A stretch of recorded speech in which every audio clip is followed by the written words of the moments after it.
दोस्तों, हमारी आज की ये जो कहानी है, एक महिला इंस्पेक्टर की है, जिसका कत्ल होता है। और इसमें क्या वजह थी जिसकी वजह से उसका कत्ल होता है। और ये महिला, मैं आपको ये बताना चाहता हूँ कि ये महिला अपने पति को और अपने बच्चों को छोड़ देती है। उसके बाद होता है कत्ल। आइए जानते हैं और शुरू करते हैं इस कहानी को। बात है 26 जनवरी 2017 की बात है। नई दिल्ली के राष्ट्रपति भवन में एक नाम बुलाया जाता है, आवाज़ लगाई जाती है और नाम था महाराष्ट्र के सीनियर पुलिस इंस्पेक्टर अभय कुरंदर, जिन्होंने बहुत अच्छा काम किया था, इसलिए राष्ट्रपति सम्मान से उन्हें पुरस्कृत करना था। राष्ट्रपति होते हैं प्रणब मुखर्जी और उनको मेडल देकर सम्मानित करते हैं। बड़ी वाहवाही होती है और अभी 5 दिन ही बीते थे कि 5 दिन के बाद उनके खिलाफ एफआईआर दर्ज की जाती है, मुकदमा दर्ज किया जाता है कि उन्होंने एक कत्ल किया है। और कत्ल करने के बाद लाश के टुकड़े करते हैं और उन टुकड़ों को करने के बाद अपने ही घर के फ्रिज में लाश में पैक कर देते हैं। 22 महीने के बाद जब इस घटनाक्रम की गूंज चारों तरफ फैलती है तो लोगों में इस बात की सच पता करने के लिए बड़ा जिज्ञासा हो जाती है और लोगों को यकीन नहीं होता है कि जिस व्यक्ति को समाज की इतनी बड़ी जिम्मेदारी दी गई थी, उसने एक कत्ल किया है। ये कहानी उस इंस्पेक्टर की है, आखिरकार उसने कत्ल क्यों किया था और किसका कत्ल किया था।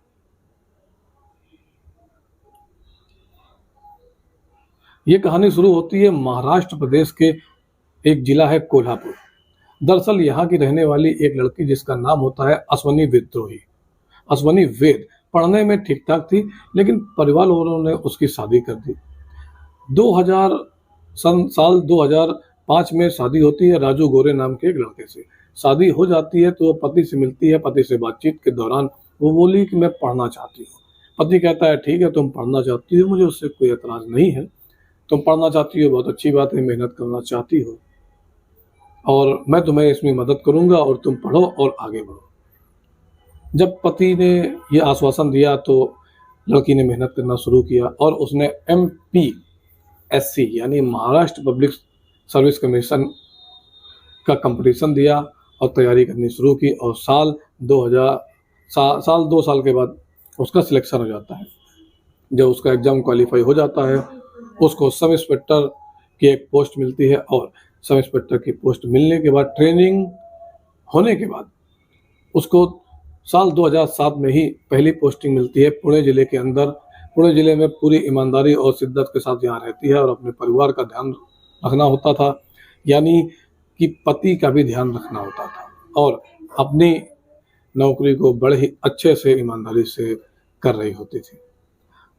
3 साल तक यहाँ पर पोस्टिंग रहती है और साल के बाद इनका ट्रांसफ़र हो जाता है। ट्रांसफ़र होकर सीधे जाती है सांगली ज़िले में और सांगली ज़िले में पहुँचते ही वहाँ जाने के बाद अपनी एक बेटी उनकी पैदा होती है। इस बीच बड़ी प्यारी सी छोटी बेटी और पिता सांगली में जाकर दोनों लोग शिफ्ट हो जाते हैं, कमरा लेते हैं और वहाँ पर रहना शुरू कर देते हैं।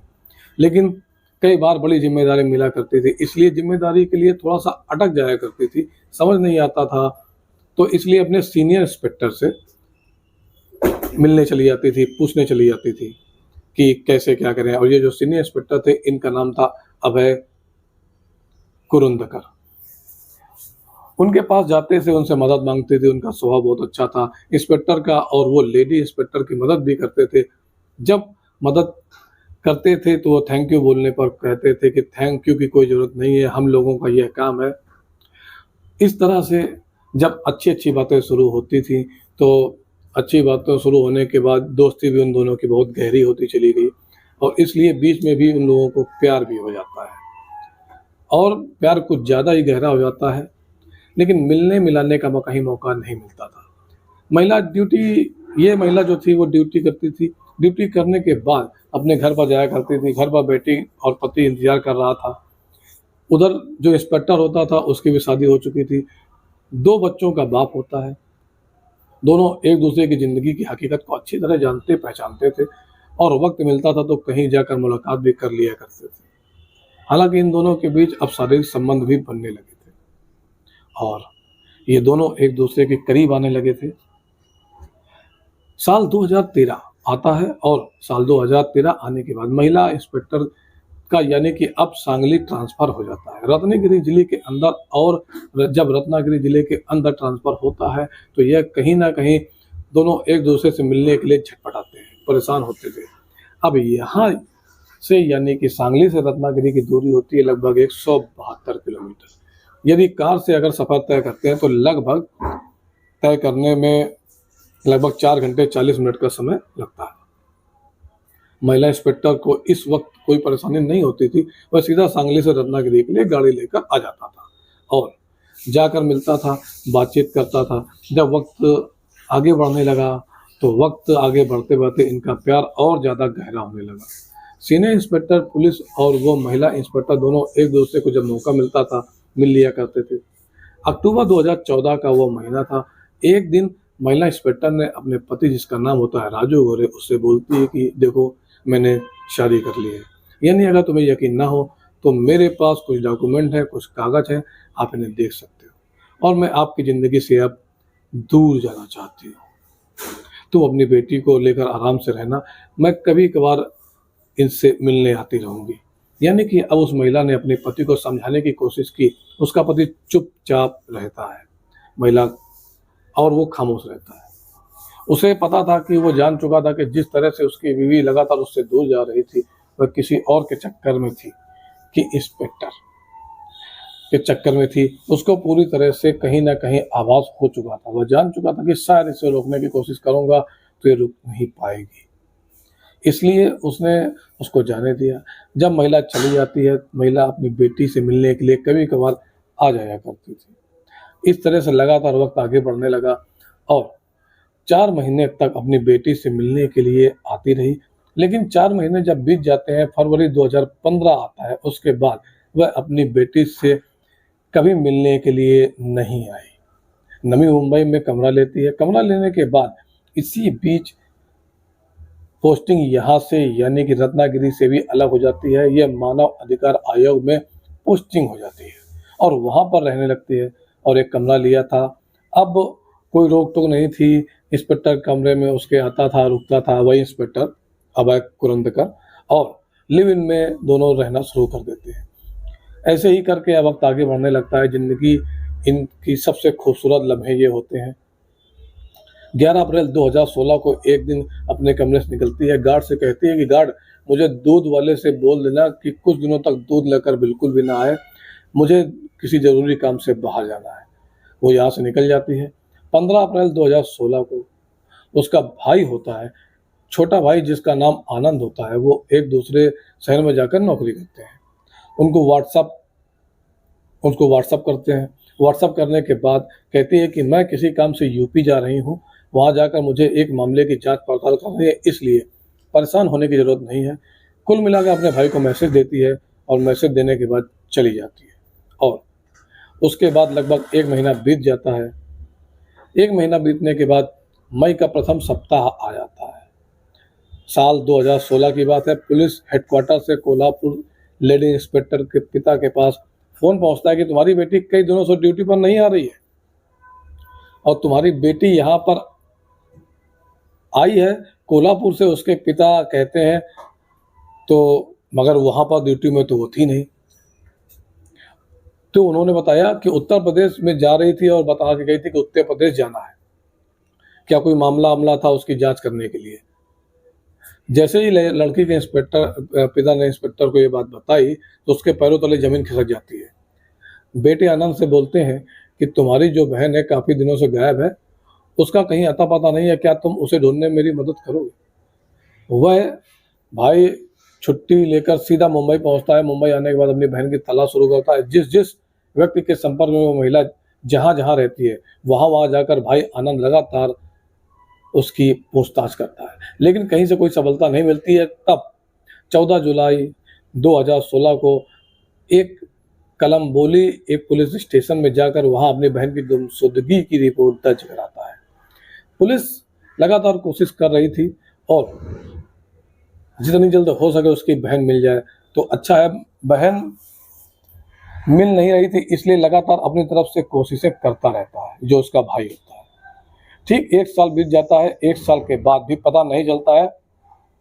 किसी तरकीब की वजह से महाराष्ट्र के मुख्यमंत्री से समय लेता है, उनसे मिलता है और मिलने के बाद उनको पूरी बात बताता है। तो बड़े अधिकारी हैं, वो लोग जांच कराते हैं और जांच ईमानदारी से जांच का सिलसिला शुरू होता है। तब जाकर पुलिस के सामने चौंकाने वाली रिपोर्ट सामने आती है। दरअसल पुलिस ने सबसे पहले इसके पति को उठाया, उससे बातचीत की, उससे कहा कि तुमने अपनी पत्नी को कहाँ छिपाया है, जगह बताओ।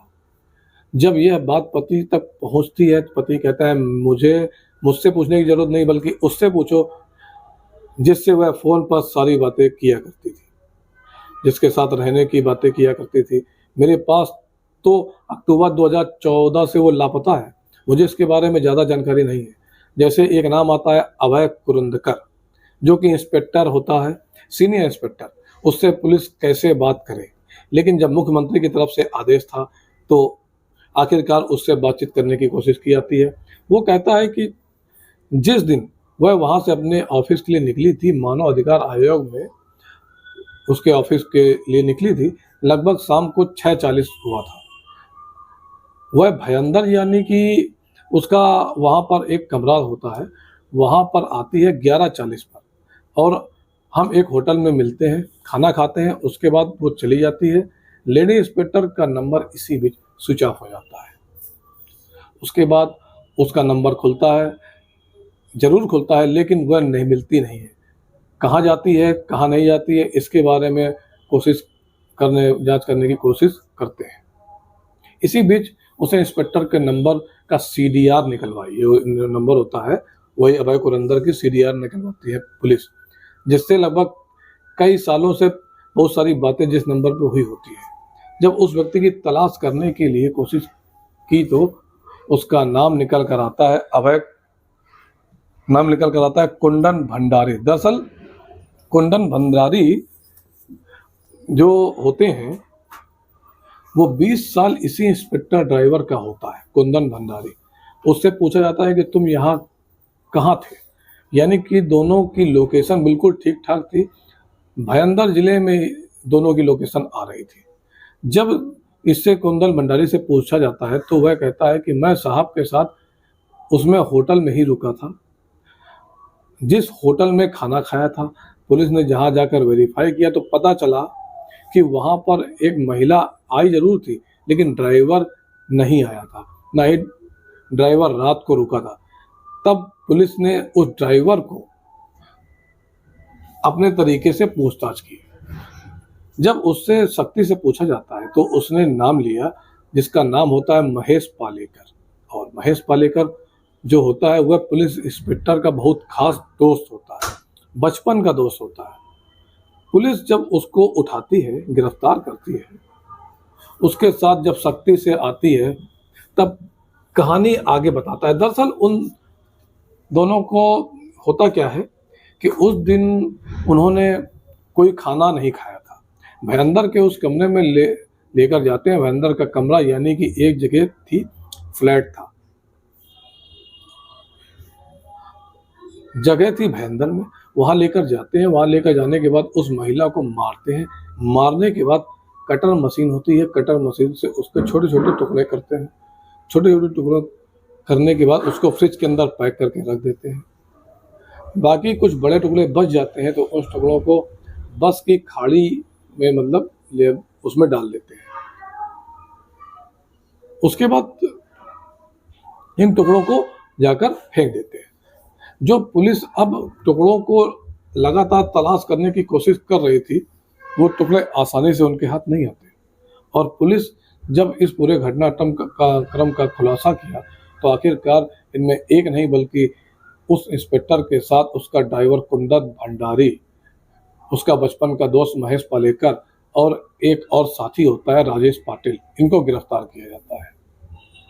और गिरफ्तार करने के बाद पुलिस ने इन दोनों को जेल भेज देती है, इन सब लोगों को जेल भेज देती है। ये व्यक्ति जिसको हाल ही में अभी भारत के राष्ट्रपति प्रणब मुखर्जी ने सम्मानित किया, उस व्यक्ति ने एक महिला यानी अपनी प्रेमिका जो कि शादीशुदा होती है और वो खुद भी शादीशुदा होता है, जब उससे पूछा जाता है तो उसने उसका कत्ल क्यों किया तो बोलता है कि ये महिला मेरे से लगातार शादी का दबाव बना रही थी, प्रेशर बना रही थी।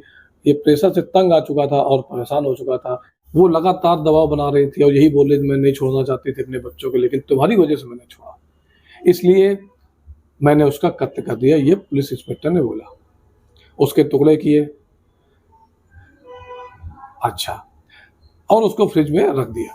लगभग 22 महीने के बाद इस घटनाक्रम का जब खुलासा हुआ तो लोगों को यकीन नहीं हो रहा था कि राष्ट्रपति से मेडल प्राप्त व्यक्ति कातिल हो सकता है। इतना भयानक घटनाक्रम जो अंजाम दिया गया। दोस्तों, इस पूरे घटनाक्रम का उद्देश्य किसी को परेशान करना नहीं है, किसी का दिल दुखाना भी नहीं है, मगर बात यह है ना कि जागरूक होना बहुत ज़रूरी है। आपको सचेत करना है और आपको बताना है कि कई बार अपनों से धोखा किया जाता है, उसके बाद भी ऐसा ज़रूरी नहीं है कि आपको वफ़ा मिलेगी। आपके साथ बाहर भी धोखा हो सकता है, इसलिए धोखा देने की ज़रूरत नहीं है। महिला को अपने पति, अपनी बेटी को धोखा दिया, धोखे की कीमत इस तरह उसको चुकानी पड़ी, लेकिन बताया जाता है कि आज भी इस केस को लड़ने में पति ही पूरी मदद कर रहा है, पूरी ईमानदारी के साथ अपनी पत्नी को न्याय दिलाने की कोशिश कर रहा है। तो दोस्तों, मैं अपने चैनल पर इस तरह की कहानियाँ और इस तरह की खबरें जो भी होती हैं मैं डालता रहता हूँ, इसलिए अगर आप लोग नए हैं तो चैनल को सब्सक्राइब करें, अगर पुराने हैं तो लाइक और शेयर करें। धन्यवाद।